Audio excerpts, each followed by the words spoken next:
اعوذ باللہ من الشیطان الرجیم بسم اللہ الرحمن الرحیم الحمد للہ رب العالمین بارئ الخلائق اجمعین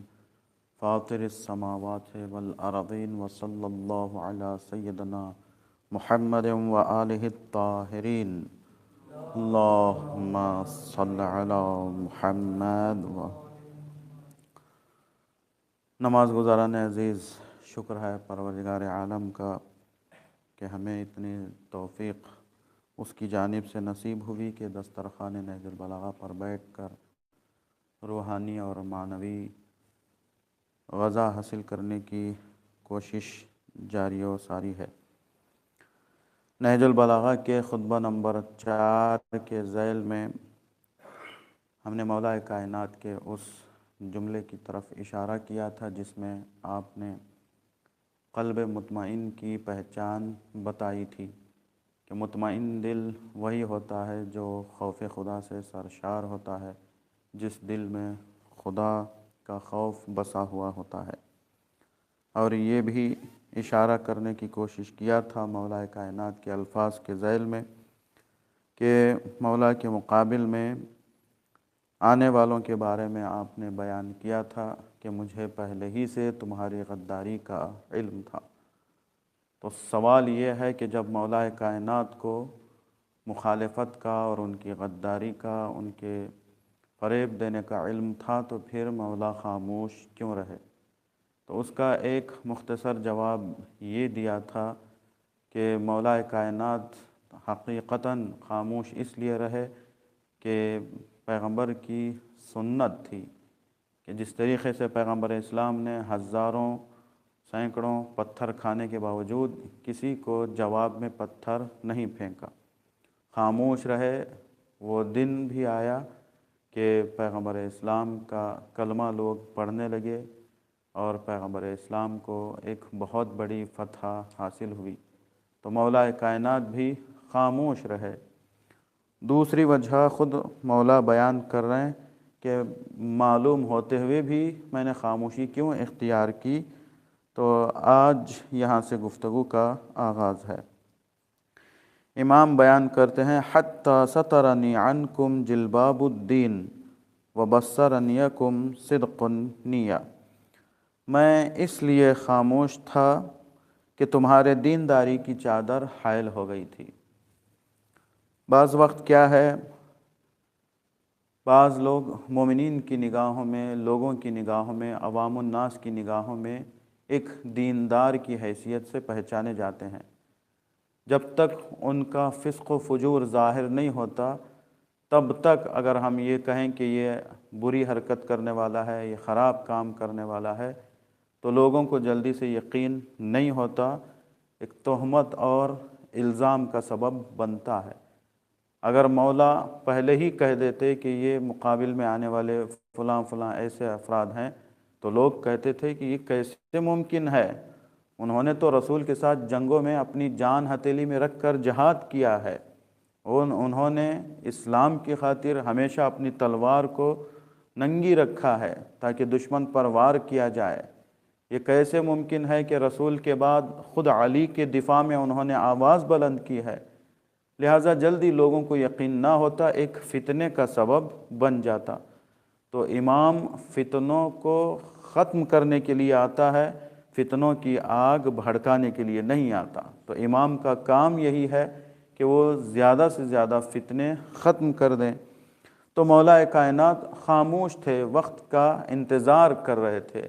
بے عین ہی ویسے جیسے امام حسین کو آپ دیکھیے کہ امام حسین اپنی 10 سالہ امامت کے دوران 9 سال سے زیادہ حاکم شام معاویہ کے زمانے میں رہے، لیکن امام حسین نے معاویہ کے زمانے میں قیام نہیں کیا۔ کیوں؟ اس لیے کہ وہ ظاہر پرست تھا، ظاہری طور پر نماز پڑھتا تھا، ظاہری طور پر احکام لاگو ہوتے تھے، بھلے وہ باطن جیسا بھی رہا ہو، ہے نا۔ ظاہری طور پر اس نے وحی کا انکار نہیں کیا، ظاہری طور پر شراب نہیں پیا،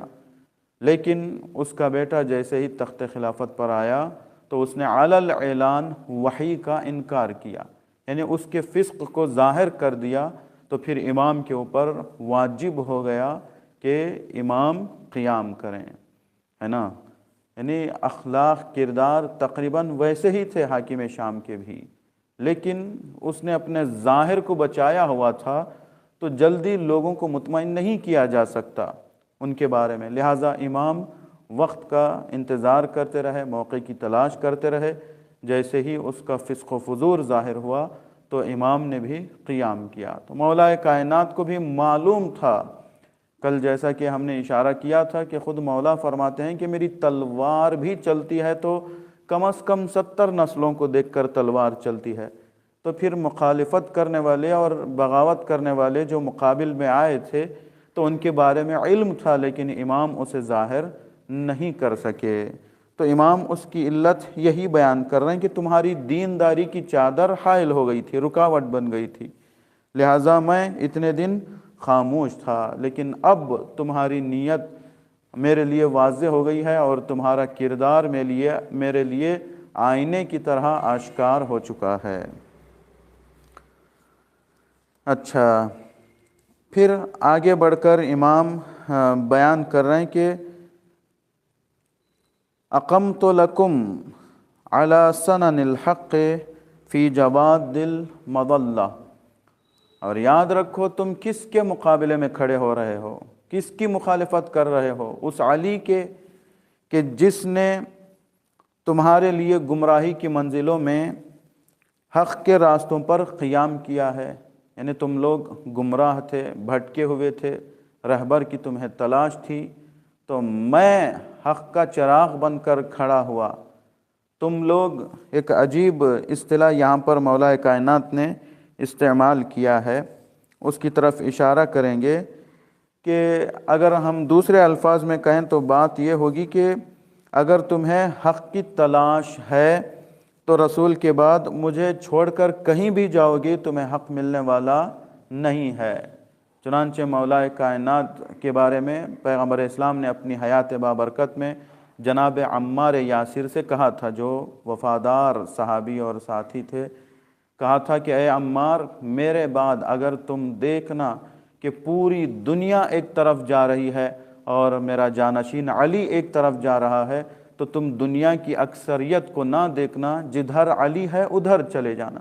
ہے نا۔ حق در حقیقت وہی ہے، حق کا مجسمہ وہی ہے۔ تو امام یہاں پر ان کو بیان کر رہے ہیں، ان کے ماضی کو یاد دلا رہے ہیں کہ تم کیا سمجھ کر میری مخالفت کر رہے ہو،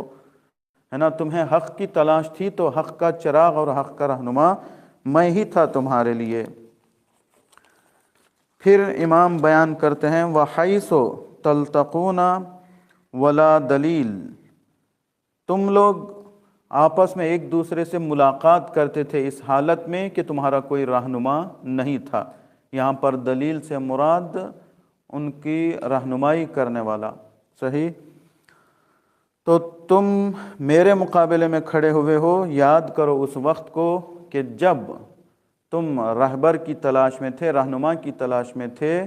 تو میں نے ہی تمہیں بتایا تھا کہ رہبر کون ہے، تمہارا لیڈر کون ہے۔ وَتَحْتَقِرُونَ وَلَا تَمِيحُونَ، اللہ اکبر، یہ فصاحت ہے مولا کائنات کی۔ مولا بیان کر رہے ہیں، کتنا عجیب نقطے کی طرف اشارہ کر رہے ہیں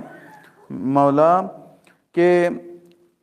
وَتَحْتَقِرُونَ وَلَا تَمِيحُونَ،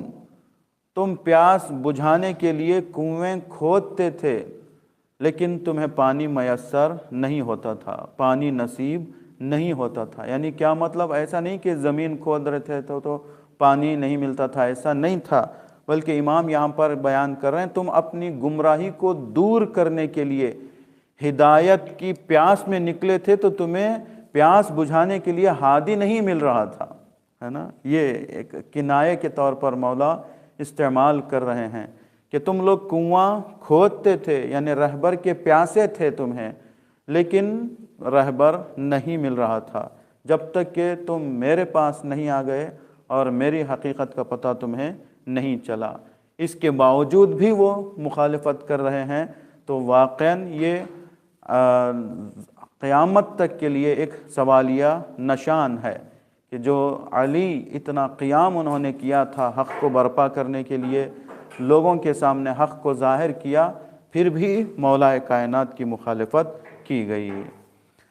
انشاءاللہ آنے والے جملات کے اوپر مزید روشنی ڈالنے کی کوشش کریں گے۔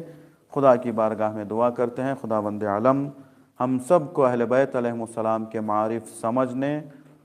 اور اس پر عمل کرنے کی توفیق عطا فرمائے۔ وآخر دعوانا ان الحمد للہ رب العالمین وصلی اللہ علی سیدنا محمد وآلہ الطاہرین۔ اللہم صلی علی محمد وآل محمد وعجل